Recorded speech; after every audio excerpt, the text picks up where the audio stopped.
read first? So we finished Isaiah for everyone yesterday. So now we're in Genesis for everyone today.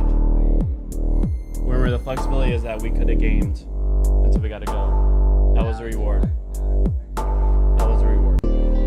Maybe later, I might treat us as some sort of treat. I'm gonna give us 17 by school. There we go. Put you guys in the sweet coma.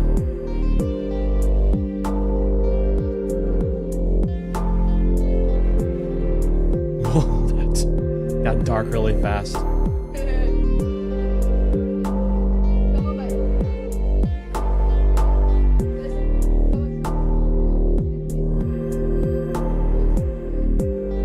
There we go.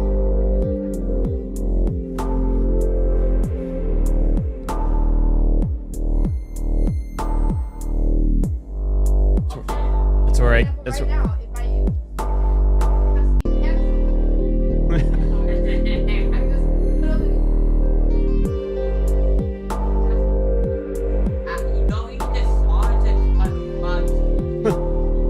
You're probably gonna find a bunch of dead raccoons down there because raccoons used to live under here, and then the landlord like pretty much closed it off, and the raccoons couldn't get out. hey, we're still alive. No, that's like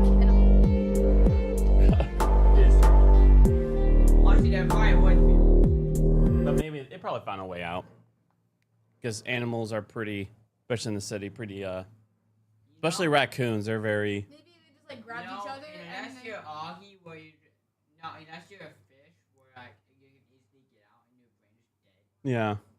maybe Dude, they just took, like, the So strongest this is one. how smart the raccoons are. Is at first time they will go to the window, and Augie will go ballistic. He'll run towards it, and then the raccoon will run, and then the raccoon figured out after a couple times, oh, that dog can't go past that barrier, and it will literally just like sit right there, just looking at Augie, and Augie is just going freaking nuts, and, like losing all sense of sensibility, and they're Oh my god. and then the raccoon is like, okay. You should have opened the door. Mm. No, because then Augie's Yeah. gonna go ballistic and they're gonna get into a fight and the raccoon's gonna scratch him up and probably Yeah, and then I'll have to take, and then like $500 to a couple $1,000 later, I'll have to take him to an ER, a dog ER. He survives after killing. Nah, after fighting a raccoon. Augie will win. Augie will win because he has dachshund in him, and dachshunds are literally are bred to kill small game. But that doesn't mean that Augie, like he might. It doesn't mean that he's invincible. Yeah, It this- means that he's stronger. That He's means more strength. percentage-wise, he will win against the raccoon most likely, but doesn't mean he's going to step away from that fight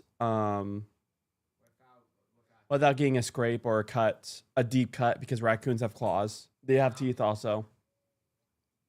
No, watch. You should have said out eyes of terror in that raccoon and just Yeah. And then the raccoon is like, yeah, you wanna go?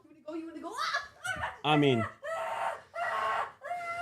Augie has like no chill, and so there will be no wait. It's just full run at. Oh yeah, especially when he was no. younger.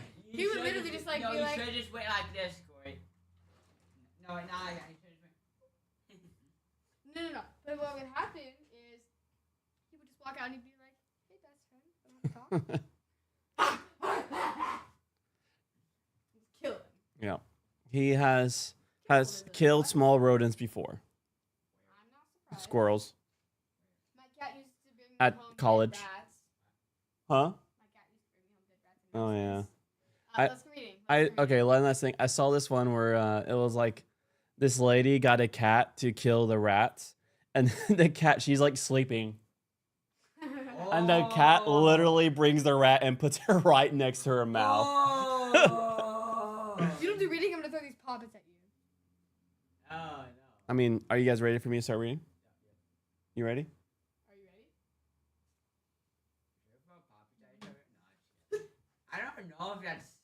I'll say, I mean, do it outside, but wait till Bailey gets here. Those are technically hers, and I imagine she'll love to play with you guys by throwing poppets. Oh yeah, she would love to throw Poppets are poppets at our boring, faces. Huh? Soundboard is Poppers awful. are boring. Red snappers are better. Mm. All right. I'll pray. King Jesus, you're holy, holy, wonderful, and amazing. Declare allegiance to you time and time again. You're just the great and glorious God. Thank you for creating the heavens and the earth. Thank you for sawing fit that you create us lowly creatures and have the heavens as our destiny. And yet we tarnish that destiny, and you brought King Jesus to bring us back to that destiny. Bring us back to that reality. Wonderful, awesome, and holy and amazing name.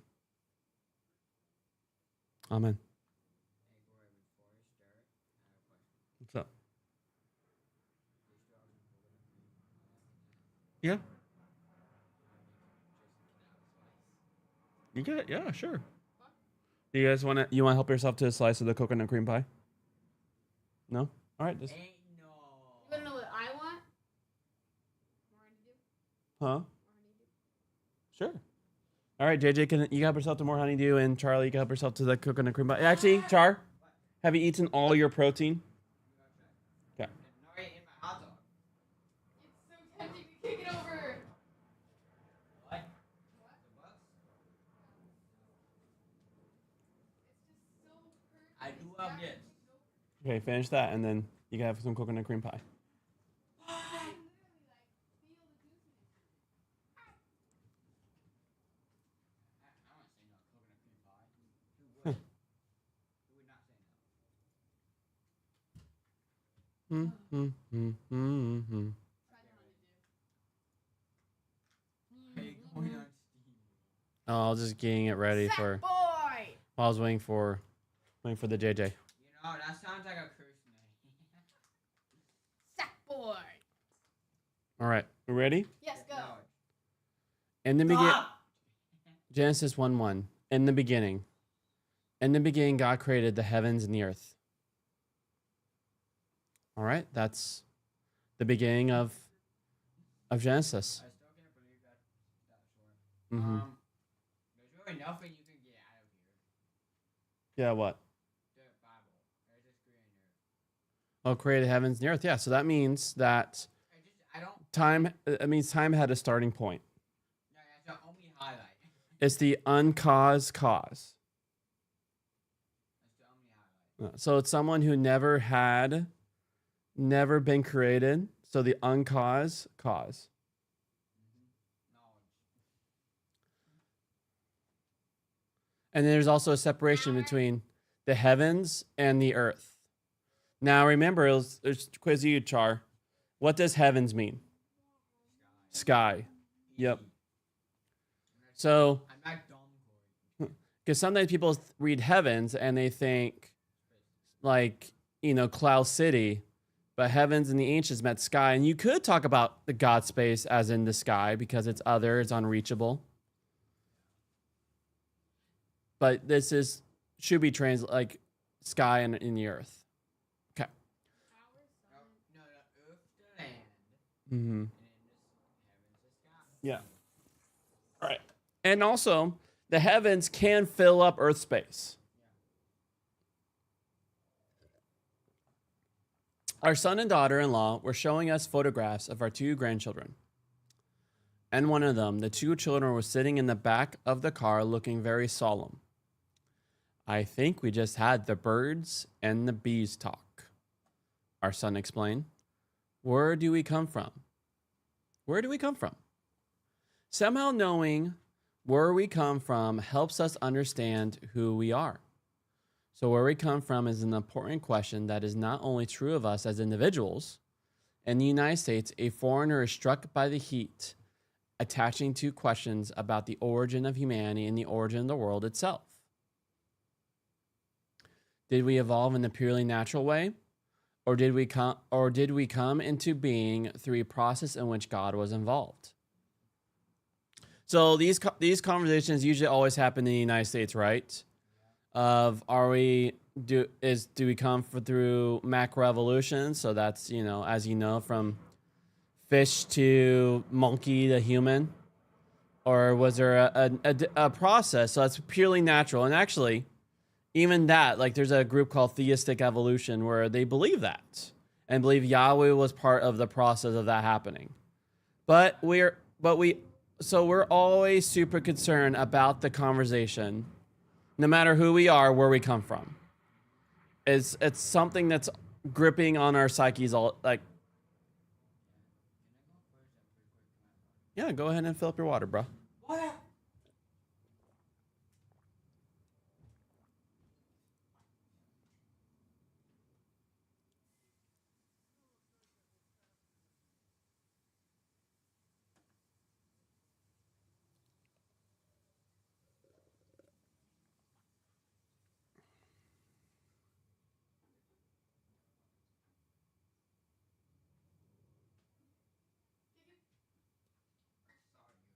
You got fries.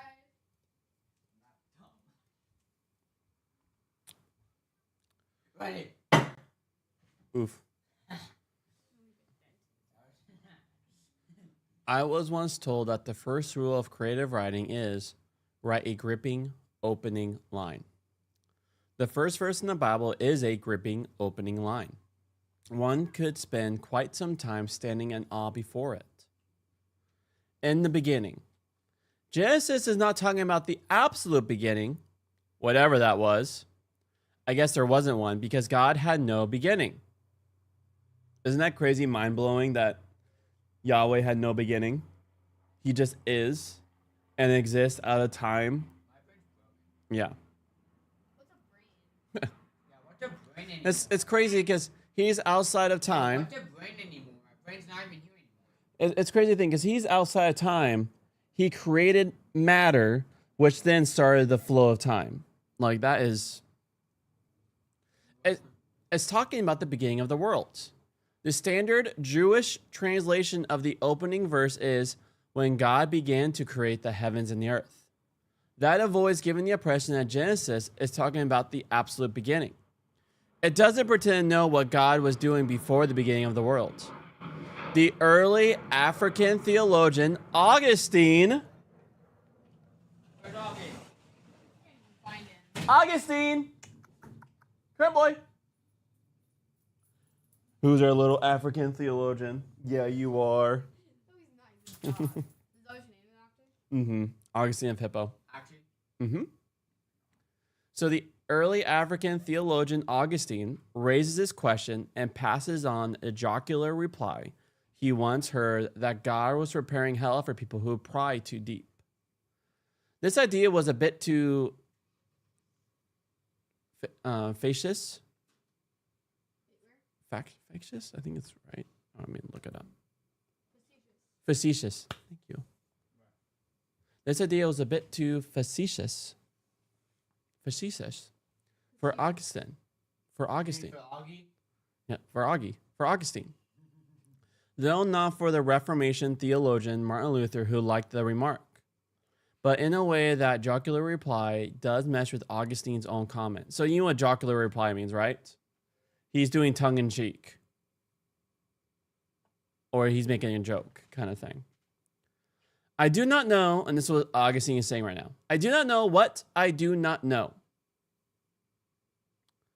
Genesis also isn't interested in satisfying our curiosity about the beginning of other supernatural beings, such as the angels or about the fall of Satan.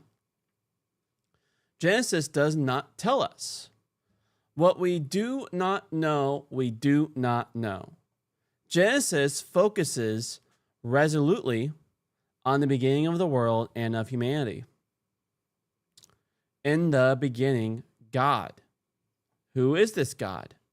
The Bible assumes everyone knows the basics about God. What Paul calls God's eternal power and divine nature. It does not dream of trying to prove God's existence. It would reckon that trying to prove God's existence is as odd as trying to prove our own existence. It takes God and God's basic characteristics for granted. Genesis also assumes that Israelites, for whom this account of creation was originally written, do know a lot more than those basics because they have known God's involvement with them as a people. They know about Abraham, the Exodus, God's revelation at Sinai, and so on. at the same time, introducing God in this way at the beginning of the story without saying anything about who God is a bit like introducing a character in a movie. We don't know the character when he or she first appears. The unfolding story will reveal who the character is, and Genesis 1 will do that. By the time we get to the end of Genesis 1, we will know quite a bit about God. By the end of Genesis as a whole, we'll know a lot more. In the beginning, God created. Create is a gripping verb. In this gripping first line. In the Old Testament, only God creates. Perhaps if Israelites talked about artistic creativity, they used this verb. But it doesn't appear in the Old Testament in that connection. Only God creates. Creating involves exercising an extraordinary, effortless sovereignty in order to bring something into being. The verb draws attention to the amazing nature of what God does, bringing something into being against all the odds. There is something else about the way the Old Testament talks about God's creating. We think of creation as essentially something God did way back at the beginning, though we may also think of God's creating us as individuals or creating each flower and tree. What is sometimes called God's continuous creation. Israel too sees creation as something God does in its own life, as well as something God did at the beginning. But it sees God's creative activity in its own life differently from the way we do. It sees that creative activity in the situation like the exile, when the Babylonians could seem to have brought Israel's existence to an end. In the Old Testament, God's creativeness is not a regular, ongoing activity like continuous creation, but something extraordinary. As the creation back at the beginning was extraordinary. In the context of the exile, God makes a commitment to transforming the people and transforming the land. And Israel sees this as an act of new creation. Isaiah chapter 41 verse 20 then looks forward to people recognizing that the hand of Yahweh has done this. The Holy One of Israel has created it. Extraordinary, sovereign, recreative acts in Israel's experience are acts of creation. So when people heard this creation story in Genesis, as well as telling them about something God did way back then, it affirmed for them that God could be their creator now. So do you hear that, Broheim? So saying Yahweh is creating, he created the heavens and the earth. What does that mean he could do now? He could be a creator now.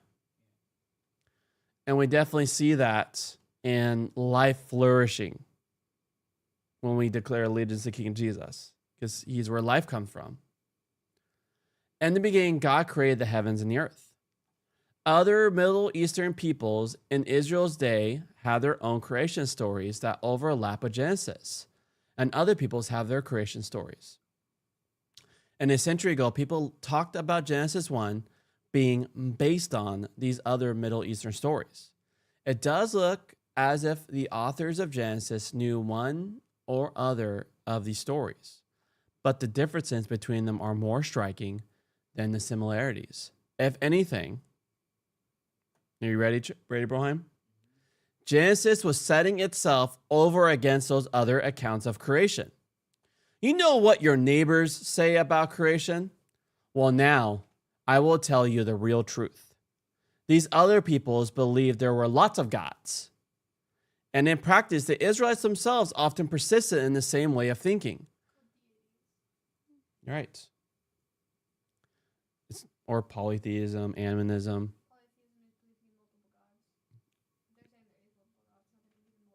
Yep, and actually, and usually in practice, which is what got the Israelites like in big trouble. Is the Israelites will then practice serving those other gods.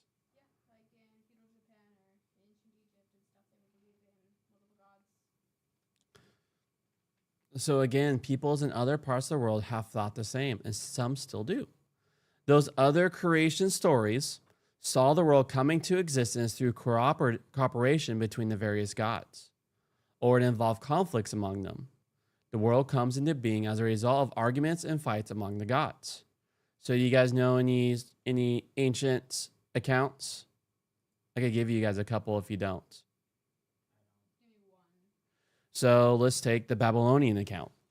Okay, I see what you mean. So the Babylonian creation account is Tiamat is an ancient sea dragon.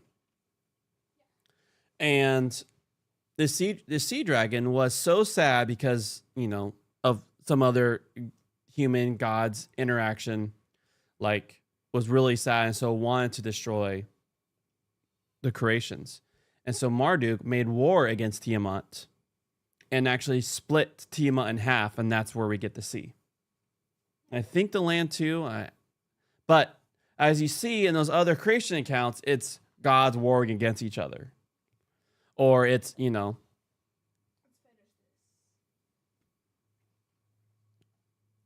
So Genesis 1. So as you can tell, all the other accounts, what's crazy is all the other accounts have multiple gods fighting for each other.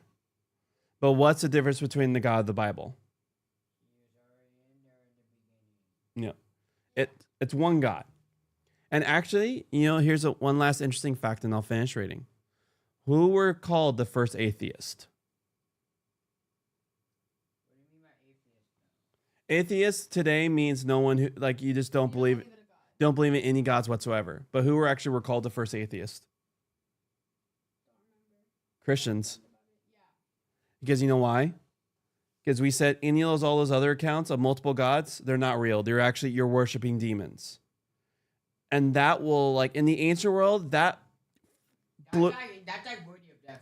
yeah, it's because in the ancient world, you had to appease all the gods to make sure your crops grew, you had good rain, good water. And so the moment that you say you're done appeasing those gods, you're saying then you're laying the god's wrath and curse be upon you. For example, Ra was the sun god, and it was said that if you don't worship him every day, the sun would rise, Mm-hmm. and Yeah. you would eat the sun every night. Mm-hmm. It's that. When it goes over, he would eat it. It's like the sun actually will be fighting the evil in the Egyptian creation mythos. Yeah. Is because darkness then was chaos, was evil, and so the sun will make war, and it's this continual war going And on. this one's like nuts. Mm-hmm. Or there's a few more. Yeah. Do you know the Egyptian creation mythos? Yeah, You do? I recognize the name. I learned a lot about ancient Egypt, Yeah. half of the school year. Yeah. Do you know the creation tale though? I think so. I mean, I So probably have so- we probably have to get into it. yeah. So there's first primordial water, and then the god of earth came out of that, and through pretty much, and all the other gods just came out of this mixture of primordial water and this god. Yeah, and they had the rising and the flooding and stuff. Yeah, and times of the Nile River, which and so- I believe is also where they came out of, right? Or is it just a body of water? well, it gets very sexual because Egyptian deities just get very sexual really fast. But Yeah. they pretty much this earth god will pretty much eat its own reproductive fluids and then give birth to other gods and other things. It's God. it's yeah, and so That's why we didn't learn too much about it. this is why this ancient this account's coming out. This god is this is how actually they were created. I am the one true God, and we're so thankful because if you ever read those other accounts, you just be making sacrifice to Zeus every day, and you don't know if you have Zeus still on your side because he's fickle. He acts like a demon human. But not even alive. Yeah, it's like if your mom is extremely attractive, Zeus might one day come around and then woo her and then actually or kidnap her. Yeah. And so this is what makes, especially in the ancient world, and even now, just such a beautiful tale. And I'll finish. So Genesis 1 tells Israelites that actually it came into being as a result of the cool, planned, systematic activity of the one God, so that the heavens and the earth are one cosmos, or cosmos, Now it's Cosmos. one coherent whole. Other people's creation stories begin with the coming into beings of the gods themselves, whose own persons emerged from raw material that somehow already existed. We have already know that Genesis doesn't talk about God coming into existence. If God came into existence, the person who came into existence wouldn't really be God. So verse 1 is the headline of the creation story. The rest of the chapter gives us the details of how God went about the creation. All right, we talked a lot. There's one other thing to say. What does Yahweh mean? God. Close, but it's actually even cooler. It's a description. Well, we could say that Jesus is God. Almighty Lord. You're One and only King. you're close again, but it's actually a really cool like self-description. Do you remember, Char? I think I know what you're talking about, but I don't know how to that can all fit into one. It means self-existent one. So, I am who I am. That means self-existence. Like, Now, if you said that back in the day, you'd be cooked. yeah. Well, that's so cool because like this is like just the beauty of the God of the Bible. Like no matter what, like someone created this soundboard, and then you have to look who is the creator of the creator of the creator of the creator. Like you have to follow that line of thought in all these accounts. But here comes Yahweh, the true God, and he's just like, I'm self-existent. I am who I am. Hey, Corey, that's a DNA strand. No. All right, so Bible project or another section? Bible project. So we did just Daniel. No.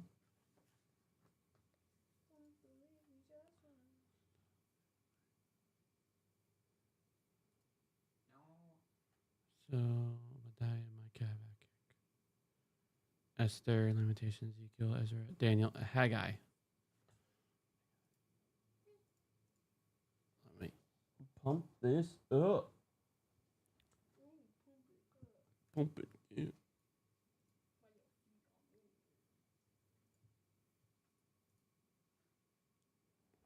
The book of the prophet Haggai.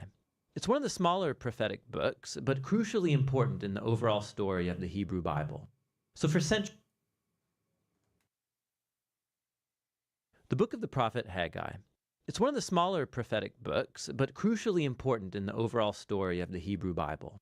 So for centuries, the Hebrew prophets had been accusing Israel of breaking their covenant with God through idolatry and injustice, and they warned that God would send the great empire of Babylon to take out Jerusalem, destroy the temple, and haul off the people into exile. And it all happened in the year 587 BC. But that wasn't the end of the story. The prophets also believed that there was still hope, and that God would one day bring back a transformed remnant of his people Israel to live in a new Jerusalem, where God's presence would live in their midst. Now, when we turn to Haggai, the year is 520 BC, nearly 70 years after the exile. And the Babylonian Empire has recently collapsed, and the world is now ruled by the Persians. Now, they allowed the return of any exiled Israelites who wanted to go back to Jerusalem, which still lay in ruins. And so, under the leadership of a high priest named Joshua, and Zerubbabel, an heir from the line of David, and a group of exiles, they all returned and began to rebuild the city and their lives. Remember the story from the book of Ezra, chapters 1 to 6.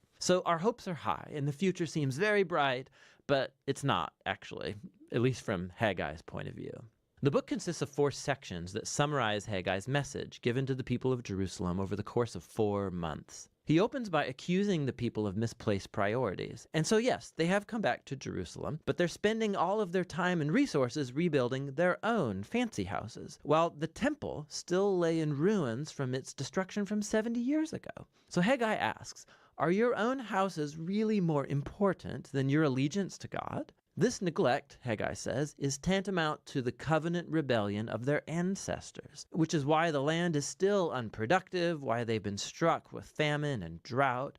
And here Haggai's quoting from the list of covenant curses in the book of Deuteronomy. And so Haggai's challenging words, they're followed by a story of the people's response. Remember also the story in Ezra chapter 5. We're told that Zerubbabel, Joshua, the remnant of the people, were provoked by Haggai's message, and they were motivated. They started rebuilding the temple. So in the next section, Haggai follows up 1 month later, and he addresses some problems of shattered expectations among the people. So the temple that they're rebuilding is really pretty unimpressive. It's nothing compared to the glory of the temple Solomon built here some 500 years earlier. And so morale was really low for finishing the project. And so Haggai reminds the people of the great prophetic promises of the future kingdom of God and about this temple. He draws from the earlier prophets, especially Isaiah and Micah, about the new Jerusalem and that it would be the place from which God would redeem the whole world and where all nations would come and participate in God's kingdom, resulting in an era of peace. And so the temple, it plays a key role in God's plans for the future. And Haggai calls on the people to work in hope despite the disappointing circumstances. In the third section, Haggai follows up 2 months later with a call to covenant faithfulness, and he engages some priests in a conversation about ritual purity. Remember all the key ideas from the book of Leviticus. So he says, if someone goes and touches a dead body and becomes ritually impure or marked by death, and then they go and touch some food, is that food impure too? And the priests, knowing the book of Leviticus, say, yes, it's impure. And then Haggai turns this into a parable. He says, this is how it is with the people of Israel and what they're putting their hands to in rebuilding the temple. If the current generation doesn't humble themselves, if they don't turn from injustice and apathy, then Haggai says whatever they build with their hands, including this new temple, will be impure too. Haggai's challenge is that it's only by true repentance and covenant faithfulness that their building efforts will result in God bringing his kingdom and blessing. And so, in a sense, Israel's future lay in their hands. God's waiting for his people to be faithful. And so the choice that Haggai's laying before the exiled generation is very similar to the challenge Moses gave the wilderness generation before entering the land. Their obedience will lead to blessing and success, while faithlessness will lead to ruin. The book concludes with Haggai's summary of the future hope of God's kingdom. He's going to make the New Jerusalem the center of his glorious international kingdom. And from there, he will confront and defeat evil among the nations. He reminds people of the defeat of Pharaoh's army in the Exodus story. God will fulfill here his promise to David and establish the king from his line. And in Haggai's day, that was represented by Zerubbabel.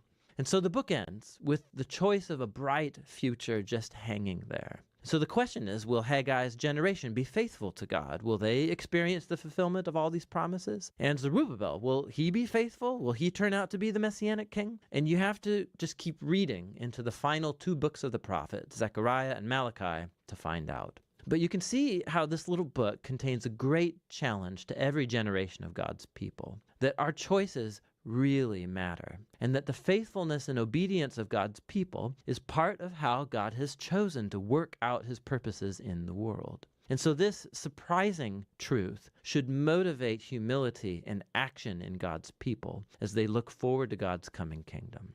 And that is the message of the book of Haggai.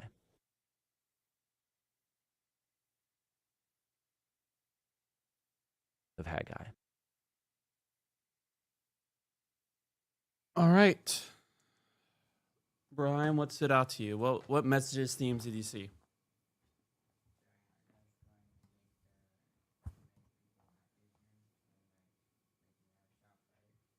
Make them have right heart, you said? Soft. Yeah, not hard hearts. All right. Yeah, rock hard. Yeah.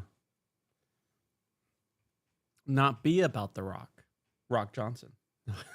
But a soft heart. No, a soft Rock Johnson. Soft Rock Johnson. He's not hard at all. He's soft. He wants to be everyone to be about jazz soft rock, not hard rock. All right, what's that to you, JJ? That part. What part are you talking about? That part. I mean, I just need you to tell. 10 through 19. Yeah. What part did you like? What about this stands out to you? Every part about it, like the touching a dead body and food being impure. Okay. All right, so I think we should just let the message of Haggai, in which they gloriously share with us, is our choices matter. You know what's really cool is we're reading Genesis, right? The beginning. And so Yahweh, when he creates the heavens and the earth, does he keep on like having his hand in creation? No. Yeah, yes, he does, but who are his representatives Us. to bring his rule on earth? Right. Adam and Eve, humanity and life. Or us in the near future. Yeah. Well, humanity and life. Even now. So here they're expecting Yahweh to just blessings, blessings, blessing. You get blessing, you get blessing, you get blessing. But he's like, actually, the blessing to the world is done through your choices. And that's, that's why I always go upon, think of everything you do in alignment of King Jesus. Because we are bringing his rule here on earth now. We experience the blessing, but we also are the advancers of blessings to the rest of the world. That's what we're having right now. We're experiencing the blessings of even video games. Like I'm sharing my blessings with you now, with also calling you to the future amazing blessings. I'll use my. But you get my point? Yeah. All right. We can start, my friends.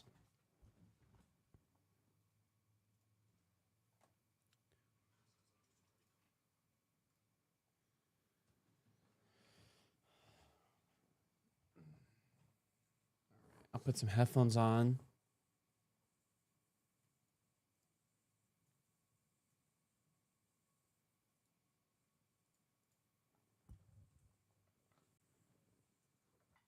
Oops, I muted. Oops, I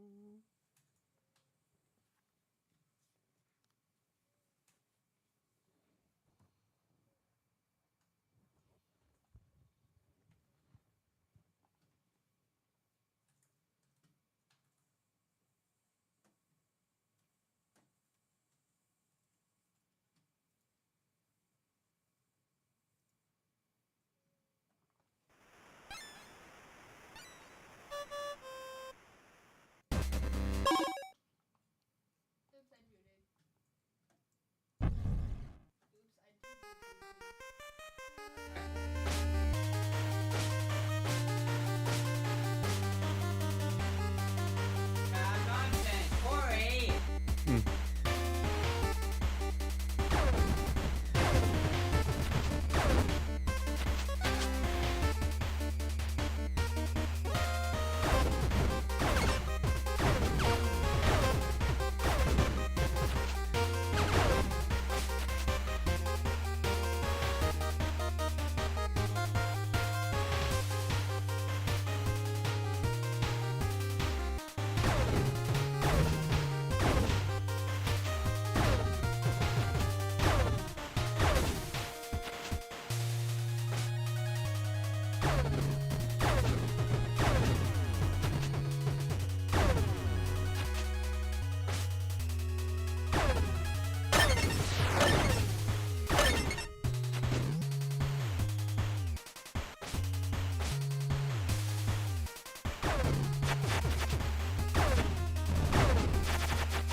By the way, JJ, if it'll be easy for you, you're more than welcome to move that right next to him. Oh, no, I'm okay. You're good? Okay. So he probably gave me 10 billion.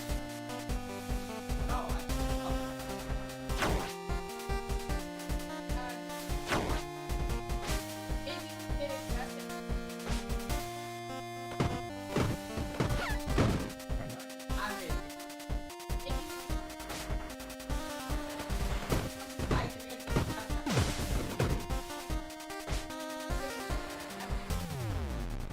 If you said that he thought that it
was You got that test too?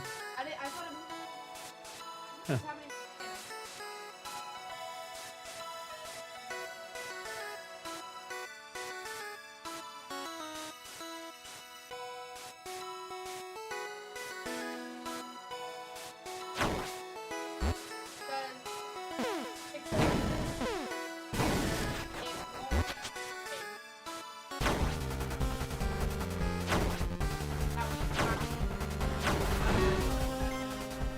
Yeah, that's what I'm saying.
Yeah, whenever I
I'll show you an example as well.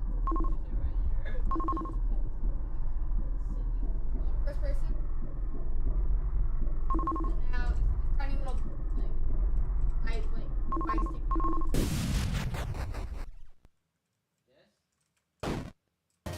You can do not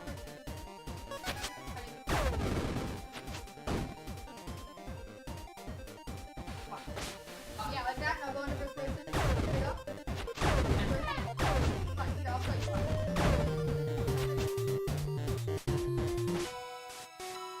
Oh! Yo, what the heck?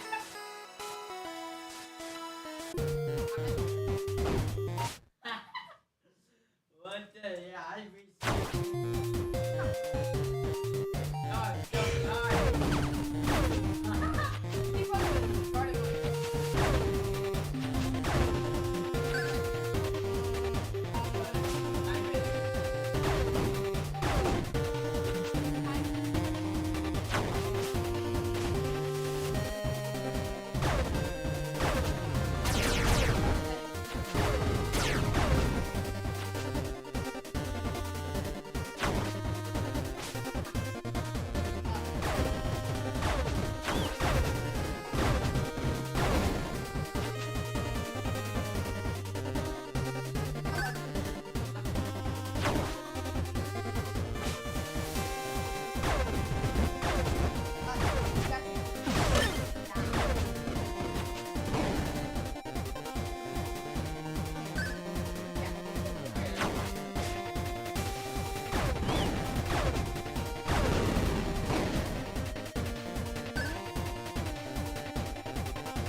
Oh my god. Big auto grabber. Oh, Jason. no, just click it a couple times. Oh, it didn't work. I gotta try auto.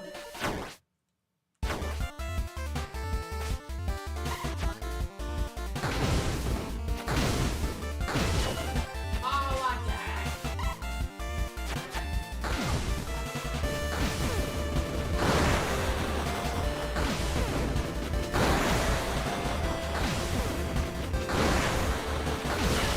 Ah.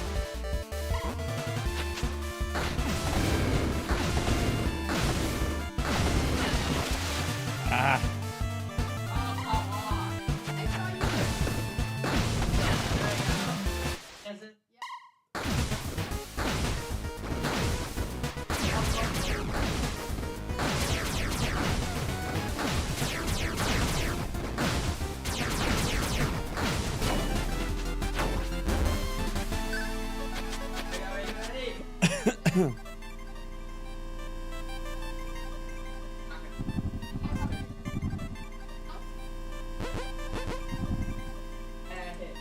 was not. French fry carrot. I got one thing. That's a carrot. There's a pie in there. That's not a fry. Want to see it?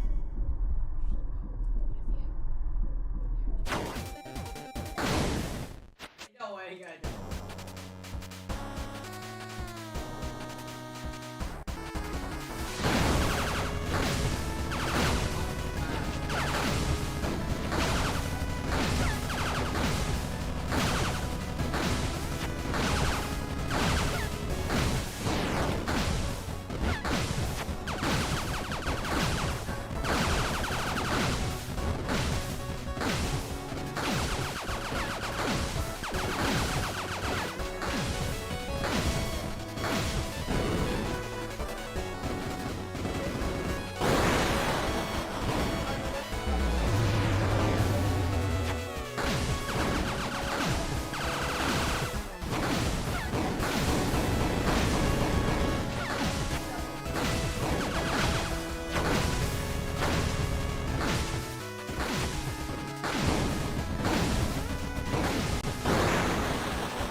Oh. What is it? Ow.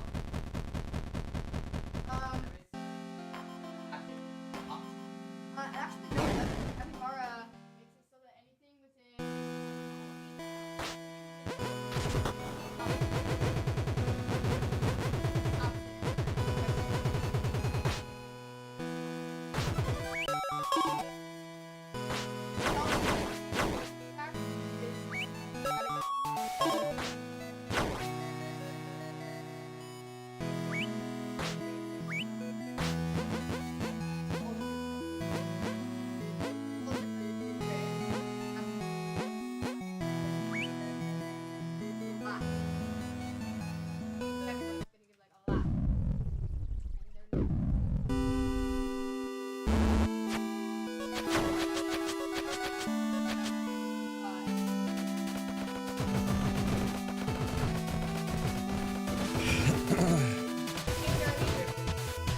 Yeah, I was just about to say.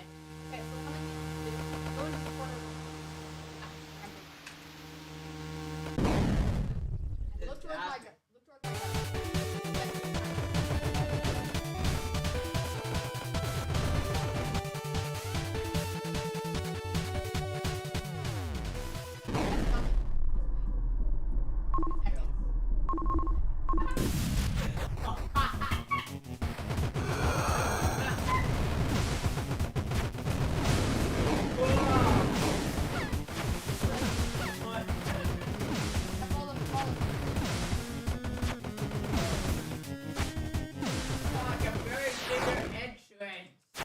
Oh, I don't have an entrance.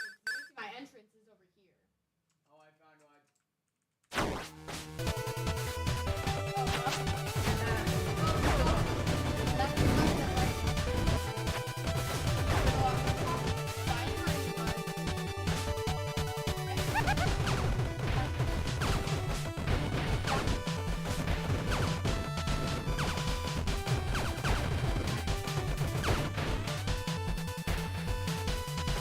Oh, you crazy. I can't even do your performance.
What do I do?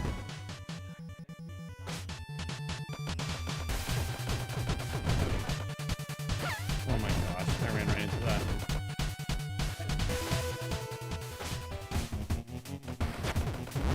Not even read it. What did you Oh yeah, so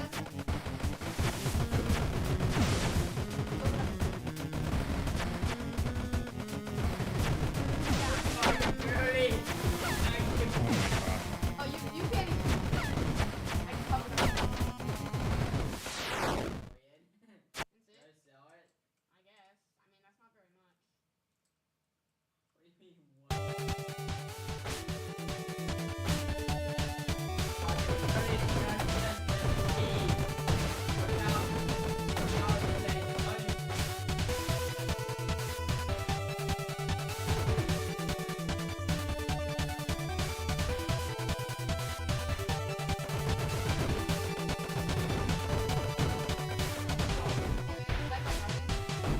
sorry about Right into that. zoom out all the way. What's up?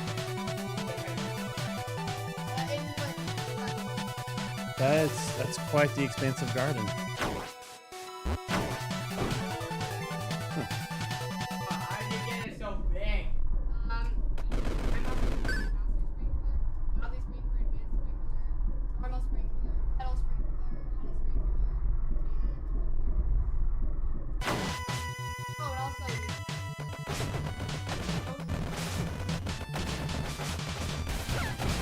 Man, this is hard.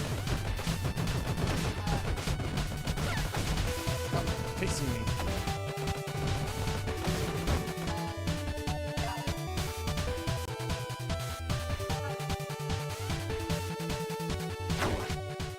Okay, I need weapon, bomb case, industry. you know what? I don't even know why I was like.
I could give you some.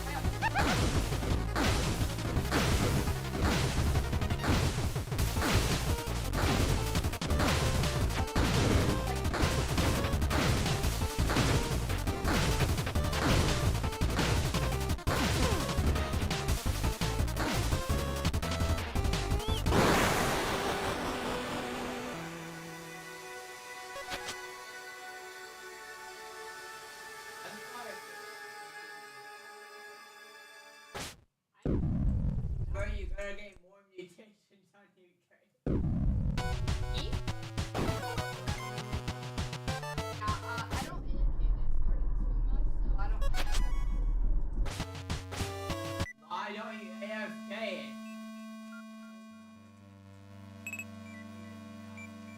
I've got plenty of valuable stuff. We're not going to. That's why I don't use my other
how laggy is that laptop you're playing on?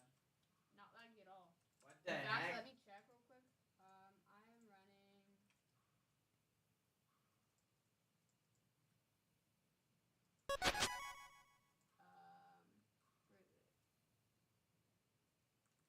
Here. I don't even know how much that one is.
Welcome home, love.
So the meaning on express is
any big such are bad. I'll think how bad they are.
It'll be pretty awesome.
man, I am.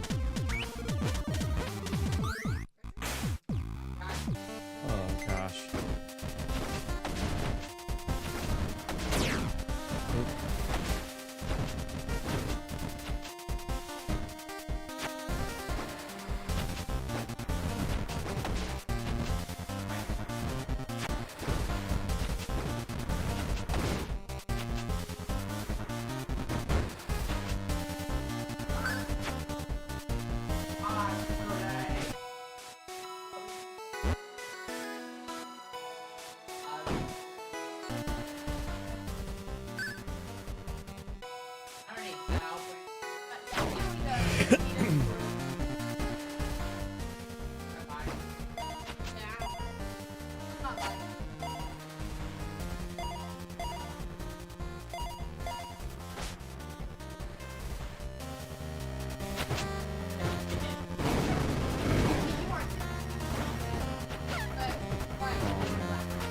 Silly thing to get hit by.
All right, guys, we're at time. So after that run, we gotta go through steps. Okay.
Yeah, but I just walked forwards and I ended up.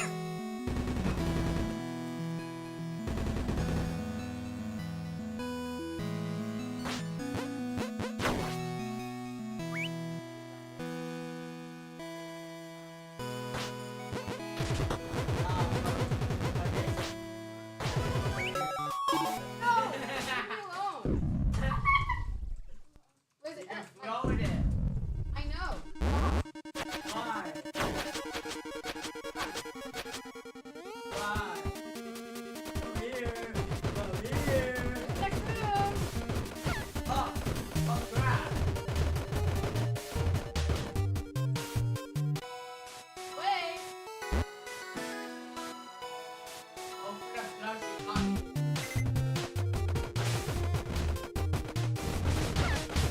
Oh my gosh.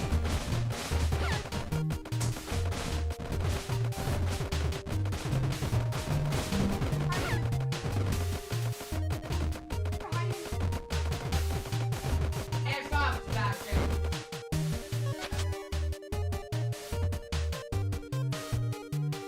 Oh,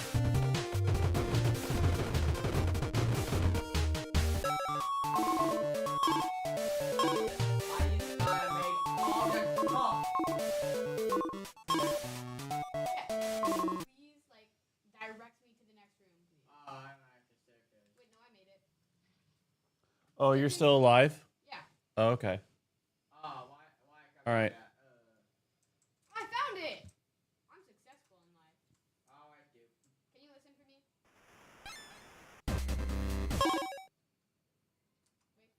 I can't hear it.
Yeah,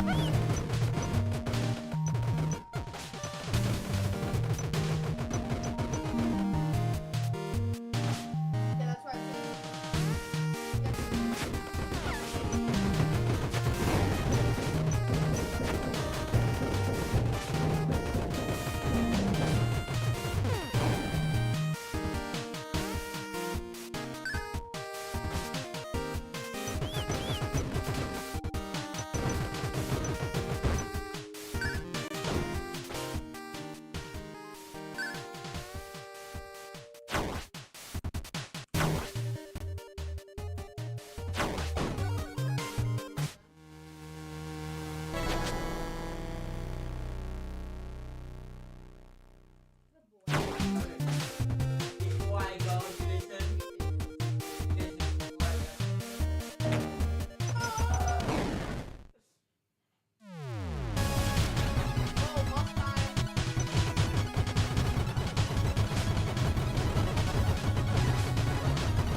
JJ is like one of those people on Phasmophobia where he could just so you start off in the van and there's a screen on the van like wow this screen is like flickering on the bottom right, that means it's this type of ghost. Hey, there's an extra piece of grass in the lawn. It's a spirit.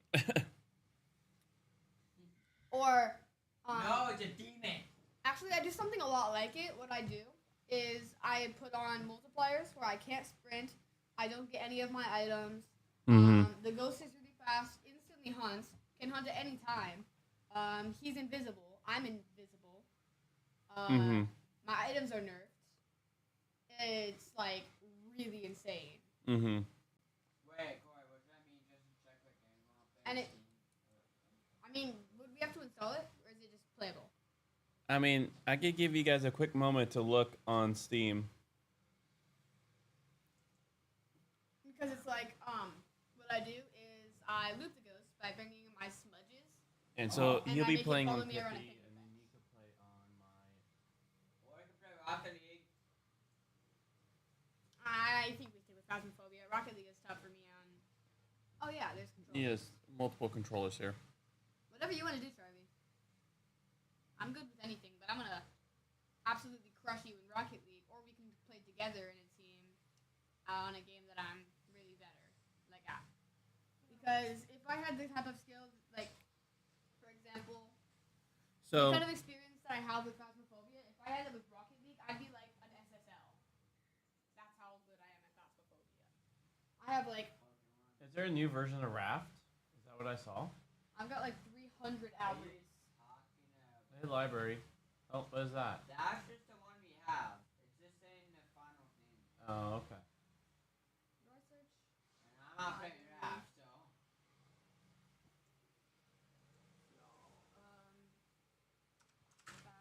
Yeah.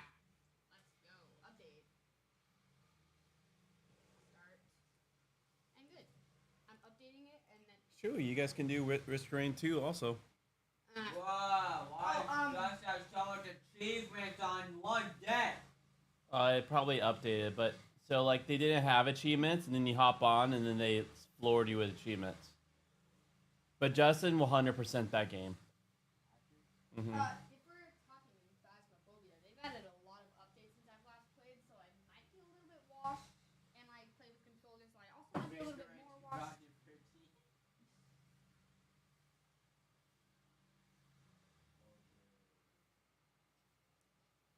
Should I link my account? No, No, because it's my. there's not even enough space now. It would just be like really quick plugging in my information, but that's my mom's account, and I'm not gonna do that. So I'm just gonna. Play on You whatever just time. play, yeah. So our family has only 6, and so you'll have to own the game if you wanna. Assuming that you have to update it, I assume that it's already been played, which means that it's got an account on it, and if it's got an account on it, I'm just gonna play with that account.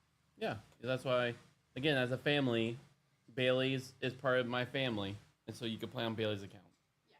So here's the thing, Charlie. When you level up, the higher level you are before you prestige, the more gear you have, and the higher level gear you have. And I would normally have tier 3 of every single item and enough money to support that kind of loadout, but I currently don't. Because if I'm not on my account, I won't have the money or loadout for that. That's not good. We could figure it out with just crappy basic stuff. I mean, based on what level the account is, it's possible to as long as we have tier 2 temps. It's a little bit complicated game.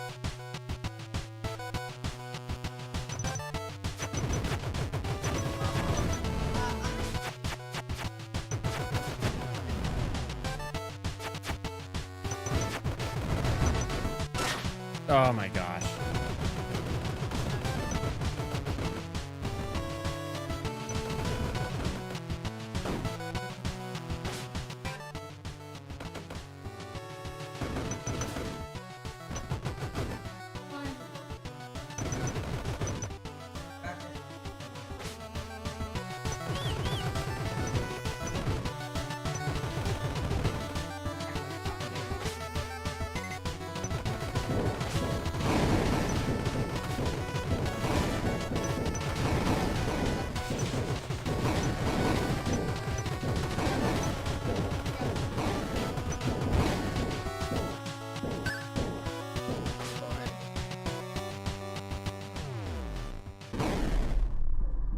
So, just one section of reading. Remember that you walk count it as long form game and physical adventure.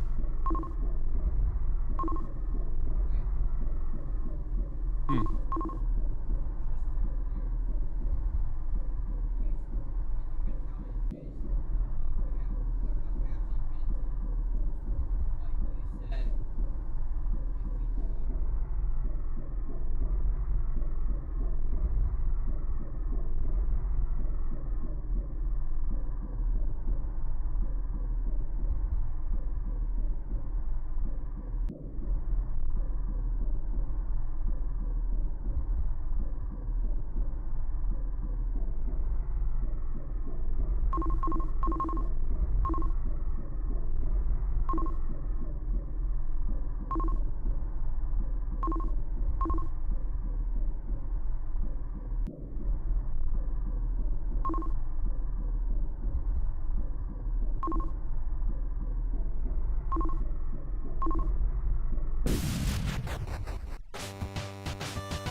Okay, I can promise you the background will not be distracting.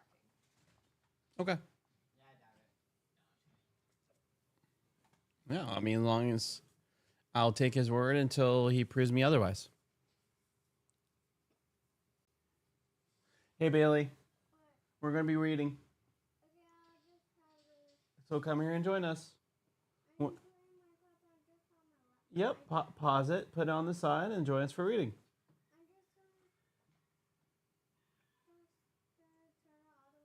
Hey, Suiku, that we're all pausing gaming to read. You're going to have to join us in the pause to read. You can't be the exception, okay? Hey, Bailey, I need you to listen to Daddy right now. What kind of day are you going to have if you don't listen to Daddy right now? Okay, pause it. All right, come here. Join us. You can sit right here or sit if you want to.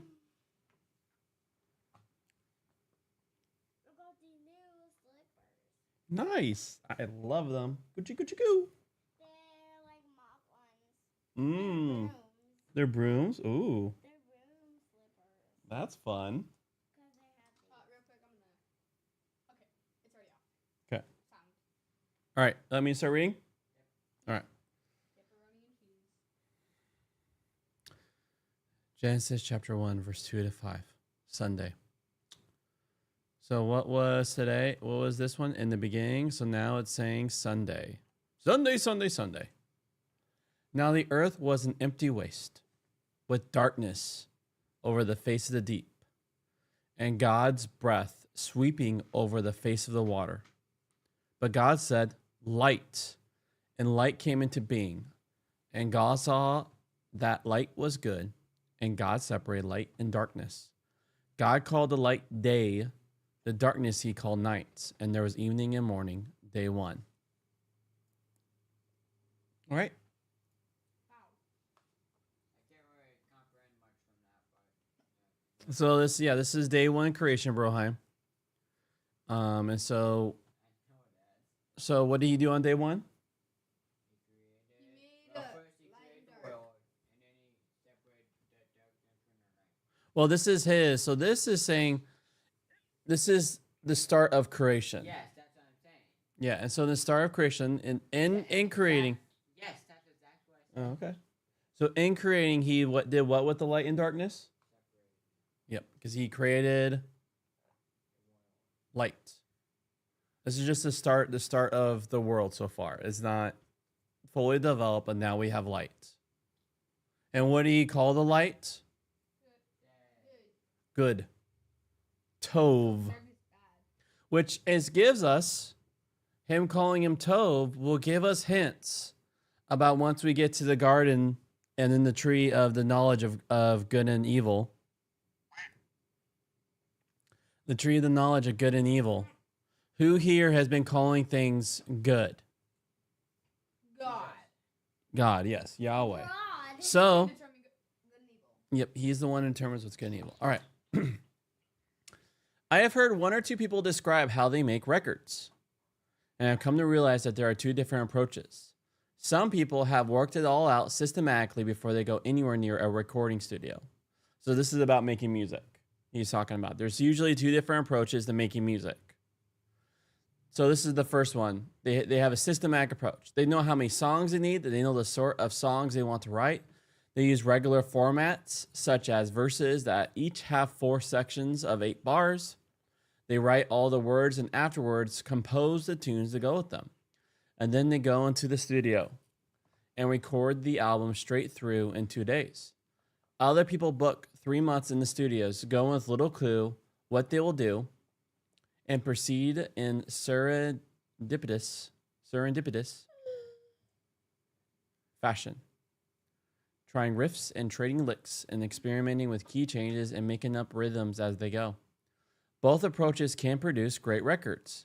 And Genesis 2 will find that God operates the second way, and Genesis 1, God operates the first way.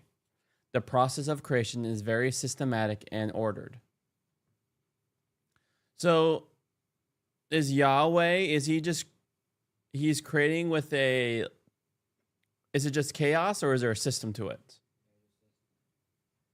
When Genesis begins to describe the details of this process, spelling out the headline, it starts with the background. The earth was an empty, unformed waste. So you guys know the Hebrew of that? The earth and unformed waste. Tohu vavohu. It's really cool. It's like it's saying in one space you have a dry, airy desert, and you have, in that same space, you have a hurricane amount of water. Both can't really exist, right? Like too much water or no water. And so it's saying chaos. An artist does not create out of nothing. The achievement of creation involves an extraordinary contrast between the raw material that was in existence before the artist set to work, for instance, a mere lump of clay, and what then comes into being. In Genesis, the opening to the detailed story, with its reference to the uniform waste, is not concerned with how the uniform waste came into being. It is not concerned with whether creation implies creation out of nothing. When the story of creation starts, it assumes the existence of some raw material. If anyone were to ask where the raw material came from, the answer would certainly be from God, of course. But that is not the story's preoccupation. It is more interested in the miraculous transformation from empty waste to formed cosmos. So, as John Goldingay say, we can find ourselves concerned with where the material came from, but is the focus on where it came from, or what was done with the lump of clay? Yeah, what was done with the tohu vavohu? What was done with the chaos? When this creation drama is read in exile, this will be really good news to the people in the audience. Their own life had turned into empty waste. It was enveloped in darkness. They have fallen over the edge of the abyss. The light had gone out in their lives as a community. The events they had gone through could seem to show that the Babylonians were right. The Babylonian gods had defeated the God of Israel. So this was compiled and was written when the Israelites were in exile. So it was written by Moses, of course, but it was compiled. Yeah, the first Testament, Old Testament was compiled when they're in exile. And so they're reading this when they're in exile. They have nothing. They're prisoners. So that will mean like life, right? Like here is Yahweh taking chaos and bringing life to it. And in the ancient times, whenever a nation defeated another nation, they also saw as their God had victory over, like the Babylonian God had victory over the Israelite God. But we know that Israel actually used the Babylonians to bring judgment for Israel's sin. And so even though the Babylonians telling you, haha, our gods are better, he's like, actually, no, this is like Yahweh is the creator of the heavens and the earth. Yep.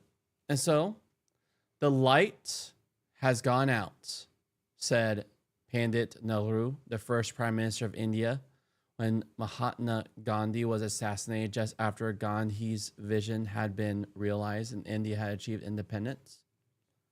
The same image has been applied to Europe in the First World War and the Second. The light went out. So it was for the Israelites who were transported to Babylon, and also for those left behind in Jerusalem.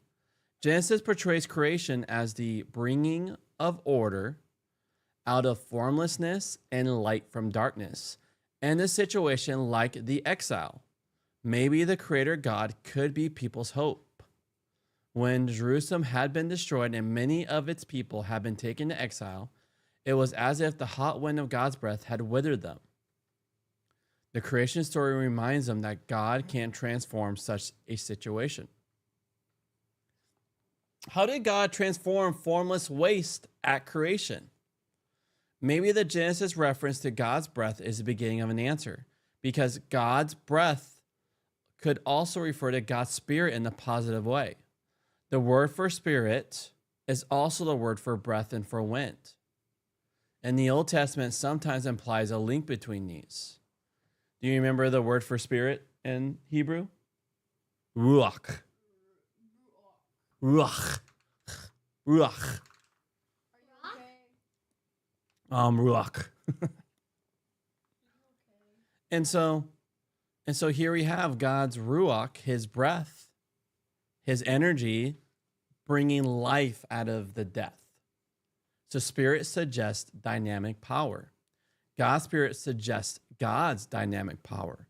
The wind in its forcefulness, with its capacity to fell mighty trees, is an embodiment of the powerful spirit of God. Breath is essential to life. Where there is no breath, there is no life. And life comes from God. So human breath and even animal breath is an offshoot of God's breath. And the divine breath that withered could also be the divine breath that brings new life. More certainly, the answer to the question of how God brought about a transformation from waste to cosmos is that God simply spoke. God said, light! No, he said, let there be light, not it's light. And light came into being. There is a decisive power about God's word. God is like the movie director who demands light, and light shines out.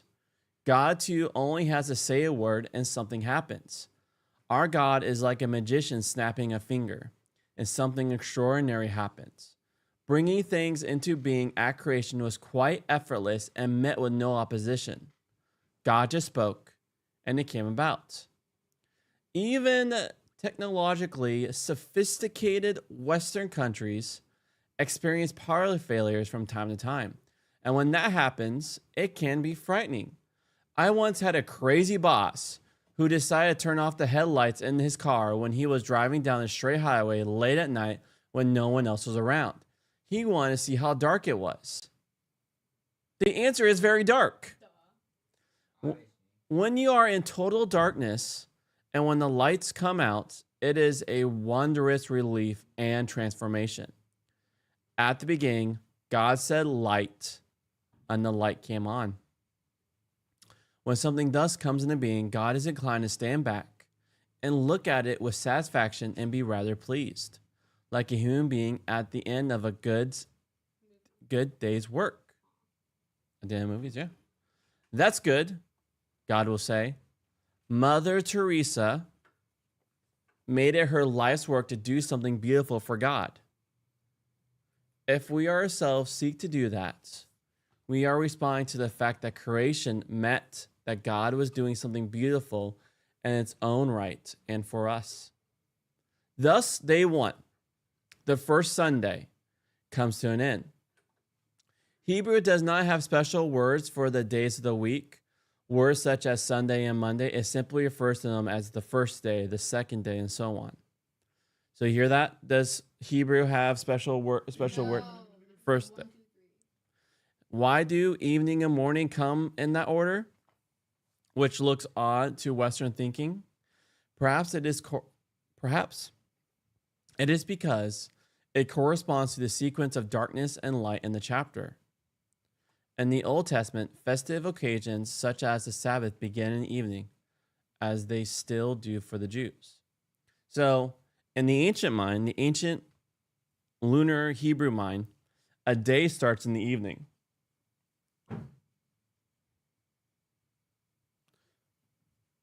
So, like Shabbat, like people will celebrate Shabbat. Actually, it would consider the seventh day on Friday evening to Saturday morning. Yep, they do a lunar to dawn. When the sun goes down and when the sun rises, that's a day. Wow. So 12. They had like 2 days in one day. Evening and morning. Evening was considered their night. Mm-hmm. Anyway. Yeah, it's mind breaking. All right. What stood out to you, bro? No, I think what stood out to you, my sweet Q? Got nothing? What stood out to you? Okay. Nothing specific? All right. All right, friends, we can start. All right, Bailey, we go hop on our games now. You didn't open it. You silly goober. Not you. You're not a silly goober. You're a silly goober.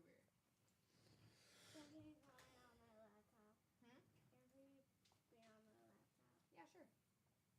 You want to get on your laptop? Yeah. All right. And then we'll get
I'll put in the password.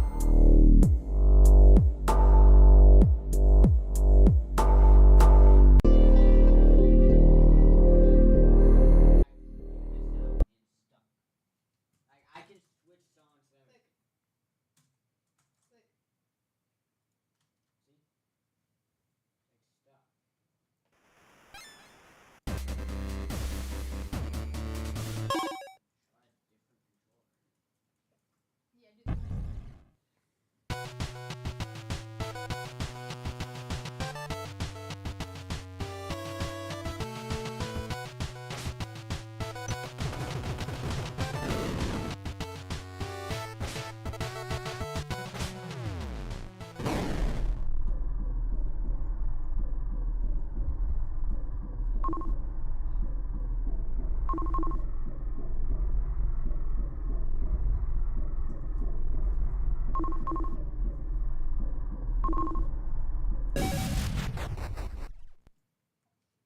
Wait, go back to.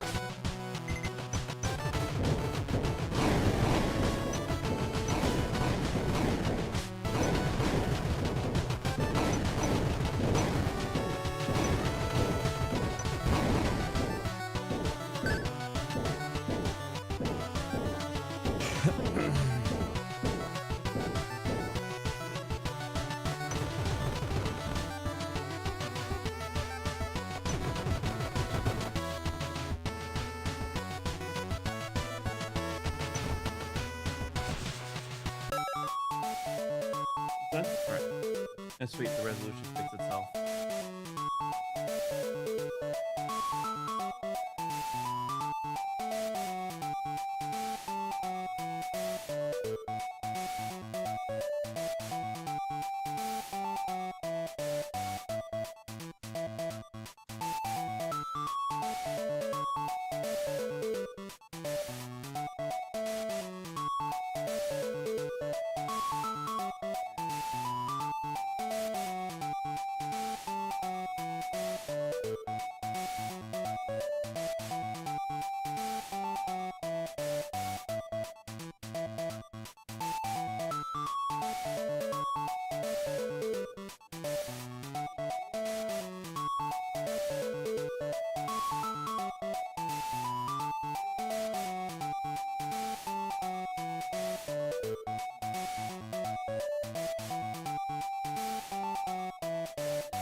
Oh man.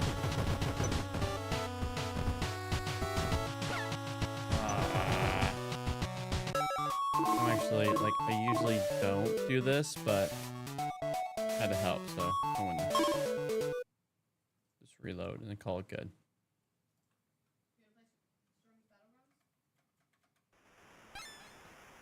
Is that you though, Boyd? Okay, cool. I mean, do you want to play Phasmophobia? I could play No, Phasmophobia. it's type. Look.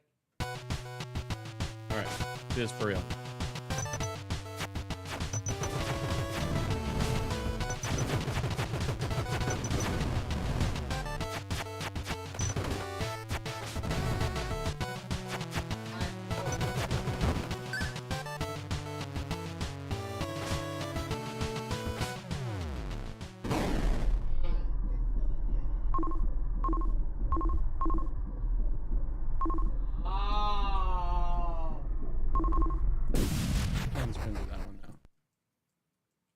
What is that?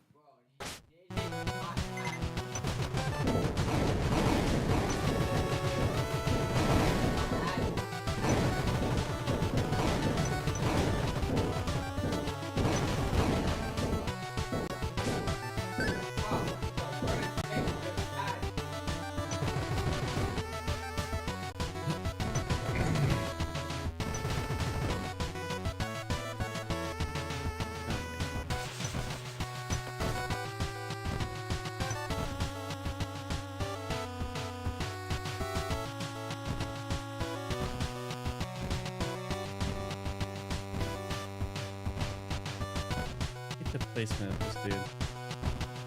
So annoying.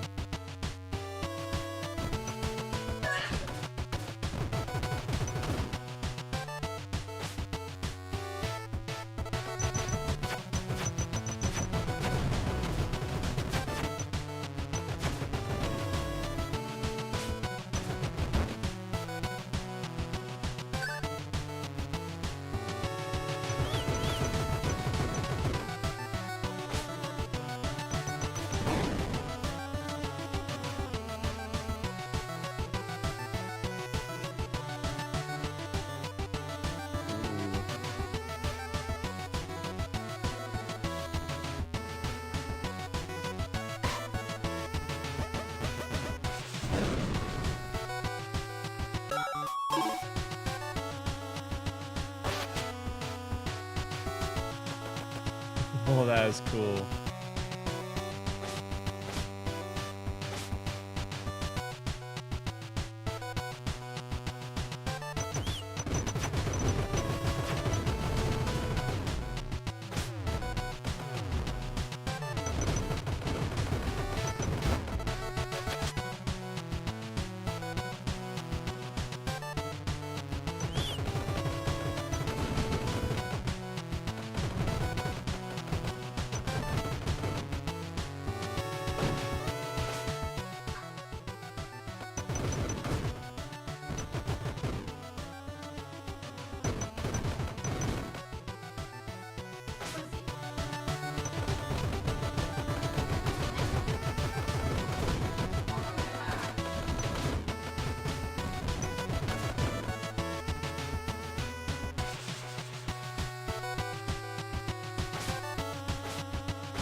Ah, that's a brief. I see now.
Yeah,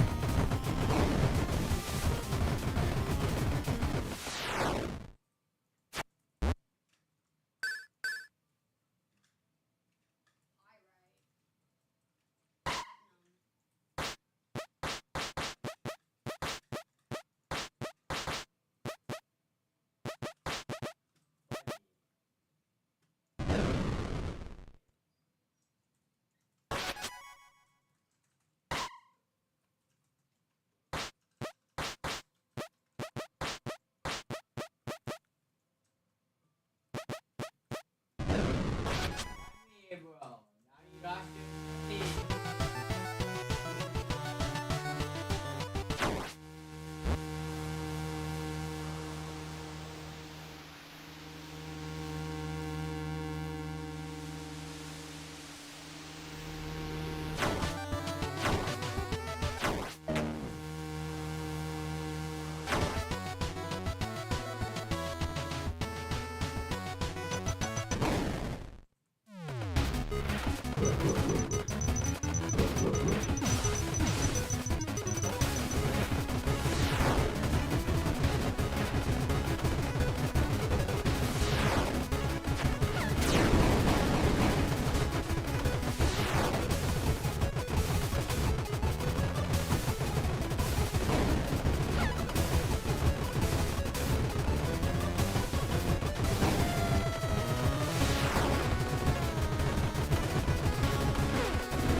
Or you need something, JJ? You're looking at.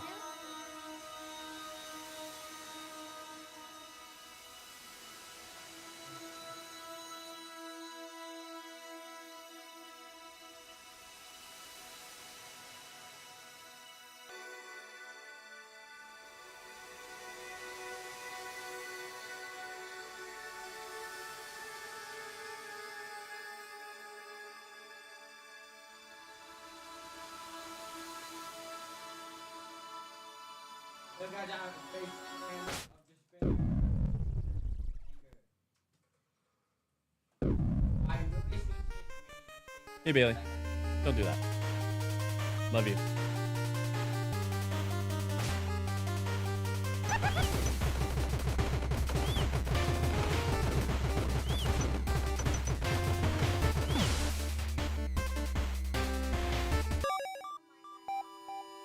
Huh?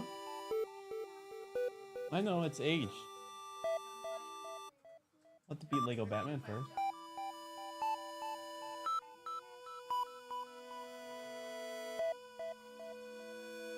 Okay. Nice. Nice creation, B.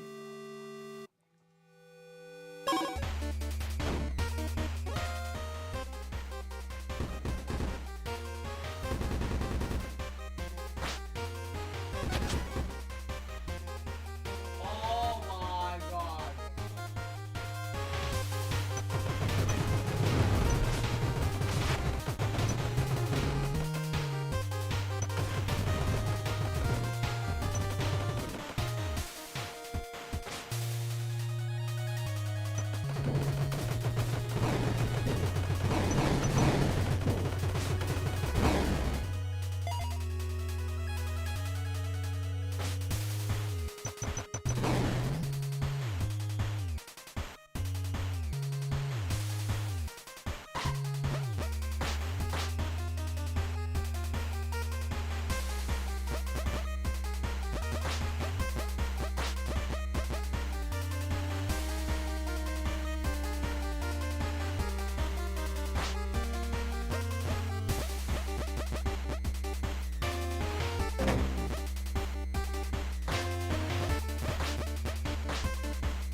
Oh, you're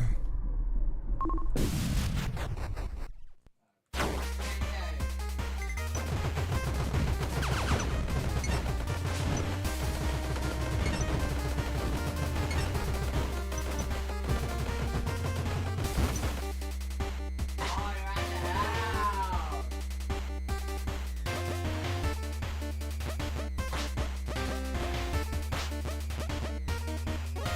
Go, Nicky.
midair.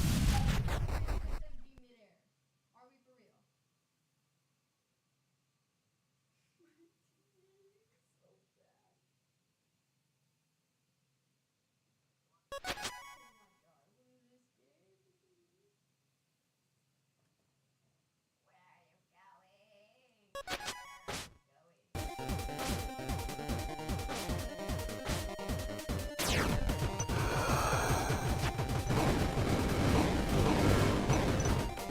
I get it.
He's lost.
No.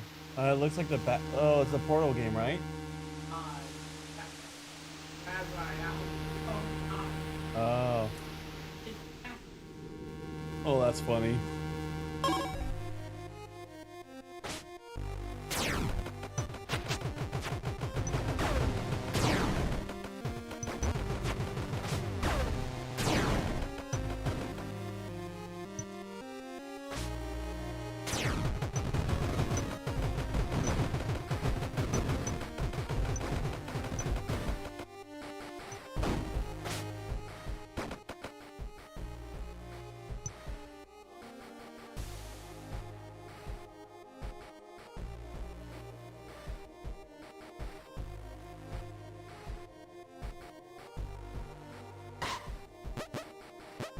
Mom, he's making yoga. What the heck?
Get my runs mixed up.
All right, HR. After that game, let's talk food, okay?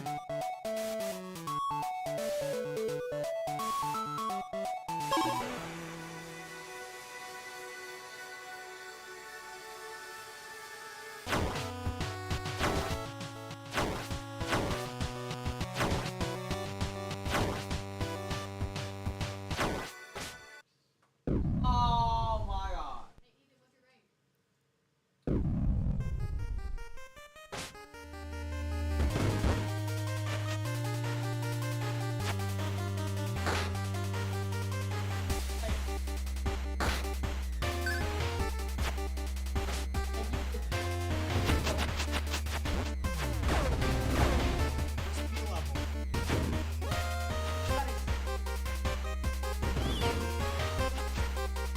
Dude, JJ, you should check out this new his new boost that he got.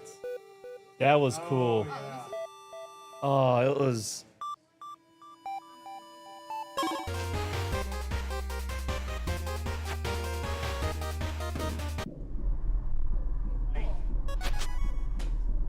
It's very, very frightening.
You should be able to log into your Epic games and be able to have all your stuff here. I play over Xbox. Yeah, but still, like, you have to I log might do in. that then, actually. You have to, like, still have an Epic Games account because it goes off the Epic, like, So I would have to. that's why it's cross-platform.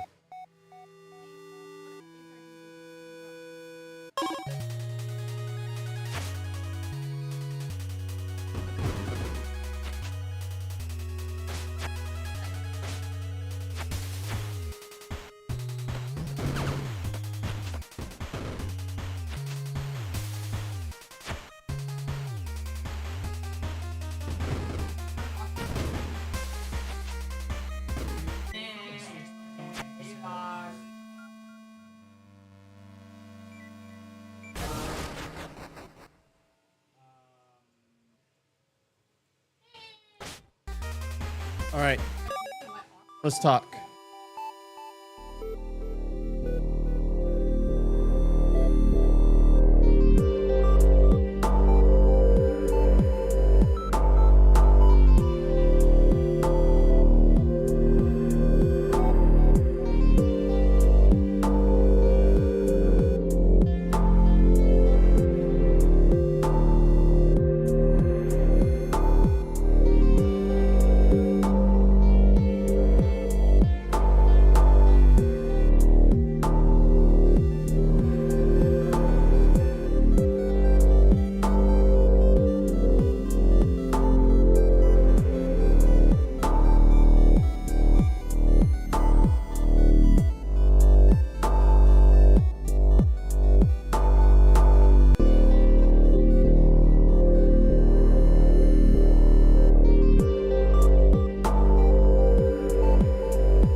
That's like you?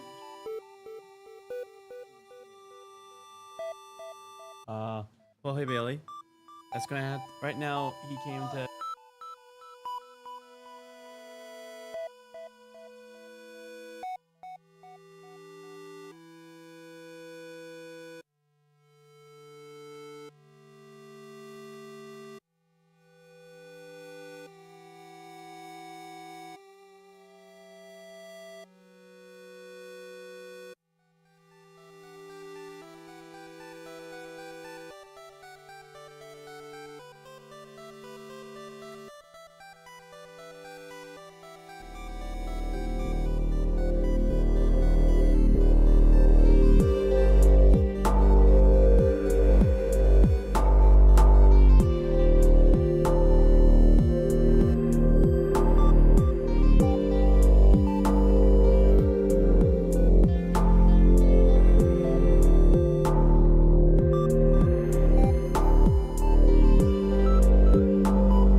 game.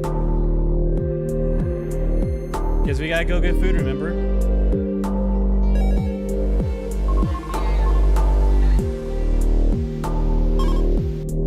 You guys absolutely just demolished them. Oh yeah, guys, we'll be back. Sorry for having on BRB this whole time. What's up, Milkman Mushy? I will be